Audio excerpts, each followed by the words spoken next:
They say procrastination is the enemy of progress. But what if the very thing holding you back could actually be the key to your next breakthrough?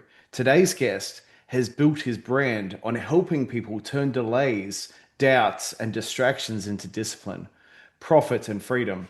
And he's here to share exactly how. Jesse Holmes is the founder of Effortless Growth and the creator of the Procrastination to Profit Planner. In the past few weeks alone, he's appeared on more than a dozen podcasts sharing his insights on productivity, mindset, and building momentum. His mission is simple to help entrepreneurs stop self sabotaging themselves and start compounding their results. Jesse, welcome to Attention is the Currency. Great to have you on the show today. Thank you so much for having me, Daniel. That was excellent. Thank you. Yeah, well, we did a bit of research, and it's good that you had a chance to jump onto attention as the currency as well, because it's definitely aligned with your topics. So it's Absolutely. well, we'll jump straight in. How do you personally define procrastination? Is it laziness, fear, or something else? That's such a great question. So, according to clinical studies done by Harvard University, procrastination has nothing to do with laziness, nothing to do with the time management problem. And there's a number of different problems, but one of the ones I see entrepreneurs struggle with the most is perfectionism. This idea that they want to have everything absolutely right before they go to launch, which holds us back. And I say procrastination is just, or perfectionism is just procrastination in disguise. No, 100%. Well, I can, from being an entrepreneur for so long, I can definitely relate. And you've said procrastination can actually be turned into profit. How does that work in practice? Absolutely. So usually the thing that we're procrastinating on as entrepreneurs is something that's really going to make a difference in our life and our business, but we delay on it because we want to carve out enough time. We want to make sure it's absolutely right. It's something that's really important to us. So actually subconsciously, our brain knows if we identify that thing that we're procrastinating on and break it down and make it easy to get started on, we will actually realize there's that old Socratic or old Stoic quote saying, "The obstacle is the way." So the thing that you know is mentally blocking you and holding you back, if you're actually able to tackle and head towards that direction and tackle that fear of failure and that perfectionism and things like that, and make strides on it, you'll actually really see a big difference in your life and business. I love that because a follower of Stoicism or the ancient wisdom into the modern day world. I'm very much a student myself and have been for many years now. That's absolutely changed my life. But adding those additional layers and relating it to our modern day world is what I really love. And what's the most common mistake entrepreneurs make when they try to fix procrastination? So there's a couple of self-sabotaging things where they'll think it's a motivation problem, so they'll try to like beat themselves up over it, or they'll try to convince themselves, "I'll try better next time. I'm really going to get to it," or they try to use external factors to motivate them to accomplish the task, when really it's not an external issue. It's actually an internal issue. It's an issue with how we deal with the fear of failure or the stress behind the project or what other people are going to think, and all these fear factors are actually what's causing us to delay to taking action. Definitely relatable because yeah, I always try to say do the most important thing first of the day, but I think it's just inevitable when we're working on our baby as an entrepreneur. Yeah, all the other things creep in, and it's an Hmm. entrepreneurship definitely brings out all of our trauma and all of our fears because we're now doing something and paving our own way. That's right. What was your own story with procrastination? Did you struggle with it before creating Effortless Growth? Yeah, so my story starts. I've been an entrepreneur since I was 16 years old, and my first business I started with my dad and my brother. And my dad, I grew up in a perfectionist house type of household, high expectations, high standards. And he always framed it as something to be proud of. He held himself to a high standard. He's probably one of the hardest working men I know. So much respect and love for my father. But he had this perception that everything had to be absolutely perfect. And with that came a lot of the extra baggage of overthinking, overanalyzing, planning and talking instead of actually doing, thinking I need to research more, learn more, get another course, get another this, get another that. And really, in the trying to raise the bar or make things absolutely high standard, that's okay when you're, working for somebody else or a boss and, they're paying you a paycheck to do whatever it is. That's a fantastic employee attitude. But when it comes to entrepreneurship, like you mentioned, so much is on our shoulders and we're forging our own path. And so to try to perfectly plan everything out before taking action is actually going to hurt us the most compared to what we really need to do is try, test, see how the market responds, fail, try, test, adapt, and try again. But I was brought up under, and we tried and failed many different businesses with this perception of we need more tools. We need more knowledge. If we only had this, then we would be successful. And it wasn't until I got in touch with a very high caliber mentor who helped me scale and launch a business to 8 figures over the last 9 years, who really beat that out of me. And he said, look, there's so many entrepreneurs out there that are just shivering and freezing, waiting to take the first perfect moment to take action.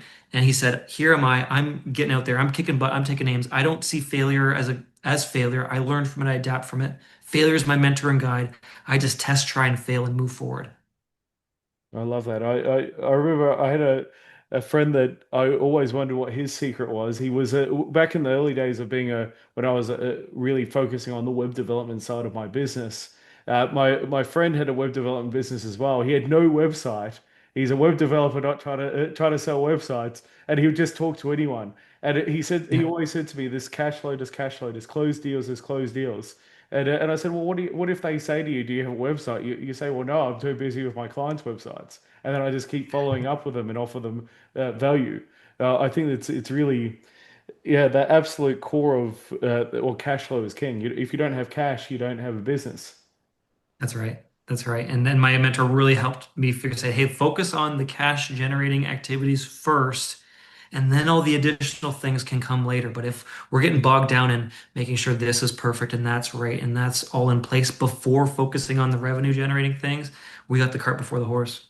Yeah, no, 100%. Well, people definitely focus on the wrong things, and that's the procrastination that you're talking about. Because over that time, people wanted the best logo, they wanted this, they wanted that, all the things that don't ultimately matter until you're making six, seven, 8 figures in your business. That's right. That's right. That's right. So you were talking about that. Is there a defining moment when you realize you had to master this or risk? So I've just going through my own struggles and going from poorly run, frustrated, stressed out businesses to almost felt like an effortless business model based on following the principles of my mentor. Just that shift of like my first 10 years of entrepreneurship compared to my last 9 years of entrepreneurship, the night and day difference of what to focus on, what actually moves the needle. And by doing that, and we talk about focus, it allows us to focus on the high leverage activities and free up a lot of time and energy because we're not wasting it on things that shouldn't even be done by us anyways. Things that either should be automated or delegated. The more I can focus on the real things that move the needle, things that really only I should be doing in my business, it's really revolutionizes your whole life when you look at it through that lens. Yeah, no, definitely. Well, it's a couple of years ago, I sort of had that same revelation. That's why we place virtual assistants with businesses now, and I've been practicing what I preach a lot more in that sense. But still, we're not perfect. We're definitely not perfect, Mhm. but we should be doing the things that do that. And so, walk us through the procrastination to profit planner. What makes it different from really everything else on the market? Yeah, absolutely. So I have a very succinct system that I walk people through in this planner. It's very fill in the blank, very super easy. The first question is pretty much, what's something that you're procrastinating on in your business? And everyone has something. Everyone has something tucked away, especially when we look at it the lens of not you're lazy and unmotivated, but hey, look, this is important to you. You really want to make this thing shine and do well with it, and that's holding you back from taking action. So we identify what that is. And we have this three-step system that I put together. I say, make it easy, make it enjoyable, and do it every single day. Because if it's important for you, it shouldn't be just something that you do once with a whole bunch of gusto when the motivation hits and then you sit back and recharge. No, it should be something you can stay consistent at it day in and day out. And the best way for me to stay consistent is I got to find something that's easy for me to do, is to get started at quickly and easily. Something that's not too overwhelming for my brain, that bite-sized chunk that I can take advantage of immediately. And the second thing, I need to make sure it's enjoyable. I can't be sacrificing my sanity just to hopefully achieve a goal one day. I need to be enjoying the process all the way through. If I'm not enjoying it, if I'm sacrificing my enjoyment and my happiness now for what I think will be happiness later, I'm not going to be able to get through those up and downs. I'm just going to be, driven by how I feel in the moment instead of being driven by habits and consistency and things that actually pull me towards my goal instead of having to grind and push myself to the goal. Well, we definitely, yeah.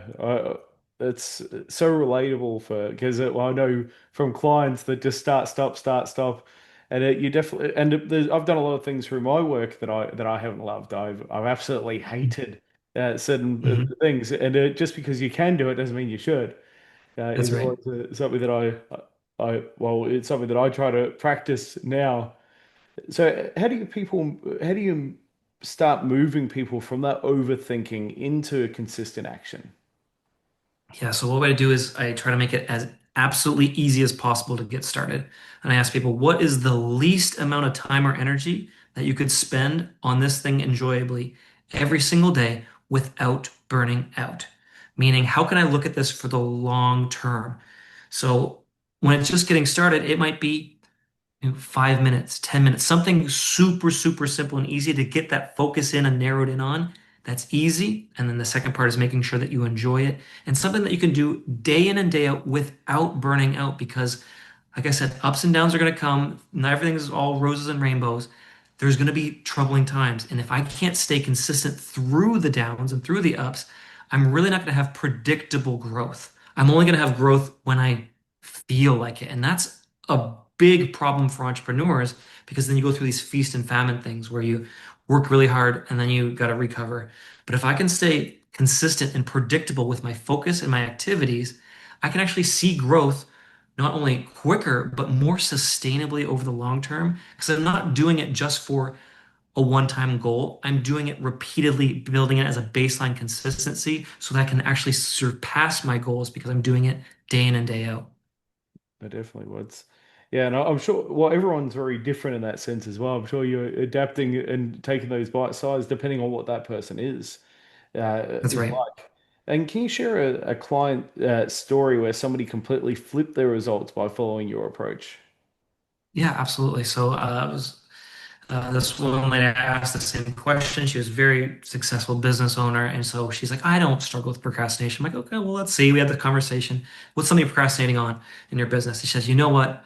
And this is why I say usually the thing we're procrastinating on is a needle mover. It's a thing that's going to make a difference in our business. She's like, "I'm really good at this. I'm really good at that."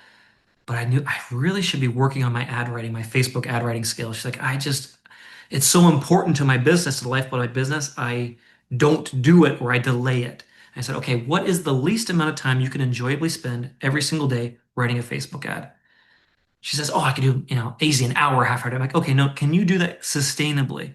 She's like, oh yeah, I could get up at 5:30 and work on it for an hour. I'm like, no, no, no. How legitimately can you do this? And she's okay. I said, let's make it smaller, bite-sized instructions. Like, can you do 10 minutes? Like, yeah, I can do 10 minutes every morning, 6:30 in the morning. Within 3 days, she's like, that has completely changed how I look at and how I perceive and how I was able to get started and actually make progress on the thing I was procrastinating on. It was important to her. She knew she had to do it, but she was trying to take too big of a chunk, too big of a bite at one time. I broke it down. I made it super easy, super quick to get started on, and she was able to see results within less than 72 hours with this new mindset and new mind frame. Yeah, that's 100%, and that's the personalizing of your process. Because I know in the past that I've said to myself every day I'm going to get up at 4:30, and it's just not practical for me. Sometimes I have a meeting that runs late. Sometimes I have a occasionally I can do it for a morning if I have like to be on a podcast for an interview, Right. or I have a really important client at 3, 4 in the morning. But other times it's not practical for me to keep to that schedule and be That's successful right. in doing. So and everyone's very different. It depends on your business. So I guess if you're running more of a service business, it would be more Mhm. practical to readjust your day and actually set that habit in place. Mhm. Mhm. And what do you think so many entrepreneurs confuse being busy with being productive? Yeah, that's such a good one. Because well, so when entrepreneurs are like that, usually they'll go to bed at night thinking, "Oh, I could have done more." They're stuck in this busy work, but they realize, "Wait a second, I could have done more." And that comes from not knowing what actually makes a difference in your business, or thinking that because I'm exhausted, because I'm busy, therefore I must be growing and getting better. And that's just built into human nature. I'm busy, I must we think effort equals output. But what happens is it's not effort, it's focused effort. It's effort on the high leverage proper activities that are going to make the actual difference, not just being busy. And busyness sometimes just fools us and tricks us into thinking that we were being productive. Yeah, well, I think we all know burnt out and broke people is is a big thing. Burnt out, broke, and sick people because it all links together when you're not in that state. And how do you personally reset when you feel yourself slipping into procrastination again? Yeah, so I'm very much a person of systems, and I want to make sure that it's something that is ingrained as a habit for me so that it doesn't require conscious decision of trying to overcome. I try to make it so stupid easy that my brain can't even resist getting started on it. And for myself, I have a to-do list of things I do every single day. It's not a wish list, it's a non-negotiable must get done. And if I start noticing something on the list that's tough to get started on or isn't happening on regularly, I follow the system. How can I make it easier? How can I make it more enjoyable? How can I do this every single day? Because if things are not getting checked off my to-do list, it usually means I'm not within one of those three frameworks. And it applies to all areas of life, not just business. So for instance, I have a to-do list on my day. I have to fix something around the house every day. Well, sometimes I don't, it seems too big. So I'm like, okay, how can I do it for just 1 minute? So today, even before hopping on this podcast, I'm like, that was the last thing on my to-do list today. I gotta fix something around the house. I'm like, just don't feel like, okay, how do I make that easier? I'm like, okay, well, I have a leaky thing and whatever. I'm like, okay, I can't fix that right now, but I can research about how to fix that right now. And I just make it as easier and enjoyable to get started so that it's impossible for me not to do the task. And it comes to a point where just like if I don't brush my teeth that day, I feel off. You can do that with any habit whatsoever. If I don't book a podcast today, I feel weird and off because it's just ingrained in my habits and routines. And you can do that with absolutely any decision or habit in your life or business.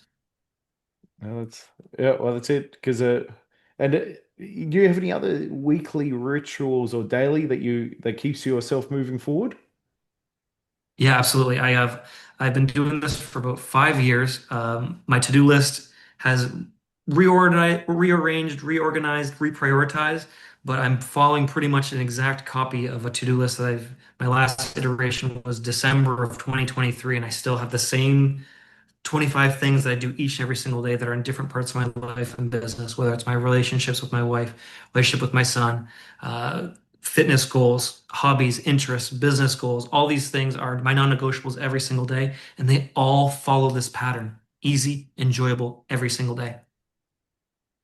Love that. Easy and enjoyable. I think that's something that definitely people need to be taking notes as they're listening to this wherever they are, just not while they're driving. But what advice do you do you give to someone who's always overcomplicating things and they really because people get stuck in that cycle, and I think it's very important because Hmm. yeah, Hmm. and I know you're going to break people because when you say I'll break it down into small parts, make it easy and enjoyable, but some people just can't break, especially on their own. That's right. Yeah, absolutely. That's funny because my dad is that person to a T. I was over at his house for dinner the other night, and he just stuck in this overwhelm and all this kind of stuff. I said, Dad, take smaller bites. Like make it even smaller than that. Because my dad is a perfectionist to the T. He's like, it's all or nothing for him. It's like I either do 100 push-ups or I do zero push-ups. Like, Dad, do one. Just start with one. Make it easy. And if you hate push-ups, don't do it push-ups. Do bicep curls if that's your thing or whatever. But find something that's easy, that's enjoyable, and you can do it every single day. That's really the key is can I do this every single day for the next 5, 10 years without getting exhausted, without burning out? And if I can't, then I'm not going to stick to it. It's not going to be a habit. It's not going to be a routine. I'm going to find some sort of excuse to not do it. And if I make it so impossible to not do it, that's how I just move forward in my day. That's perfect. Well, it's compounding efforts, those little That's right. reps every single day. So. how do you balance productivity with rest and sustainability? I know you said you had sort of goals in each area, but I guess some people would possibly feel even pressured in that. So I'll let you explain. Yeah, yeah, absolutely. I just have a different perspective when it comes to goals. A lot of people say, I want to achieve this by when, and I will. So let's take the instance of dieting. People say, I want to lose this many pounds by this time, and they use all their self-discipline and willpower that they can manage to hit that goal.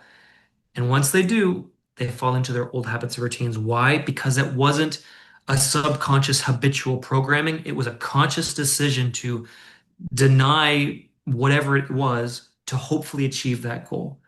I say, no, how can I enjoy the journey? How can I enjoy the process so that when I hit that goal, I don't go back to default? But my new default is not only hitting that goal, but surpassing that goal because of the daily activities, not just because I'm trying to muster up all the willpower I can manage, but because I focus on one thing. Okay, I'm just going to do one thing a day. Once I do that thing a day, I check it off my to-do list and I don't worry about it. And because I'll do it again the next day.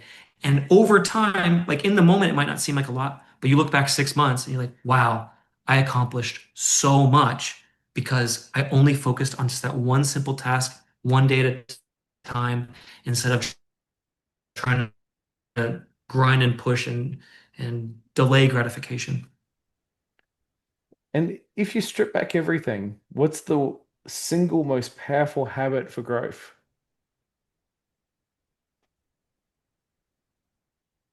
What's the single most powerful habit for growth?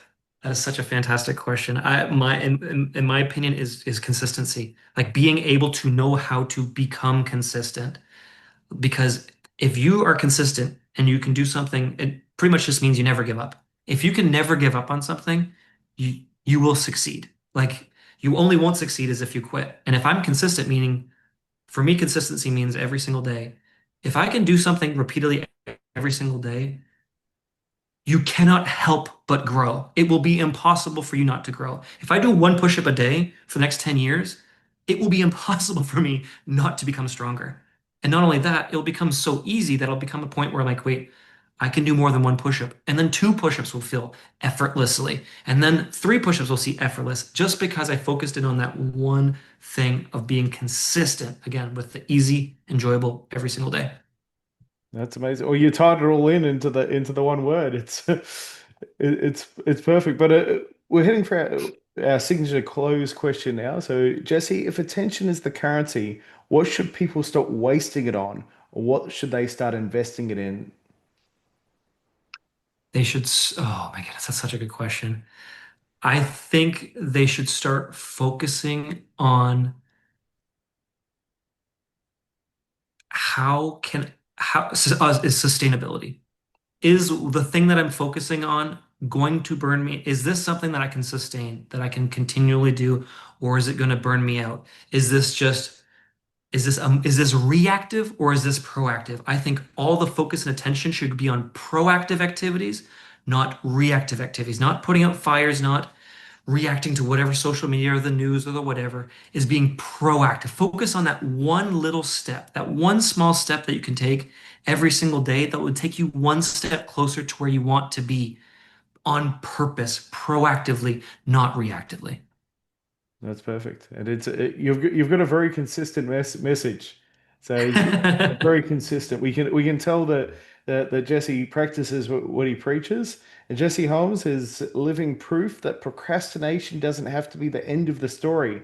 With the right framework, it can become the fuel for growth, momentum, and profit. You can learn more and grab his procrastination to profits planner at effortlessgrowth.co, which we'll put the link in the description as well. And if today's episode got you thinking the way you use your time, share it with someone who needs that nudge forward because clarity, action, and momentum are contagious.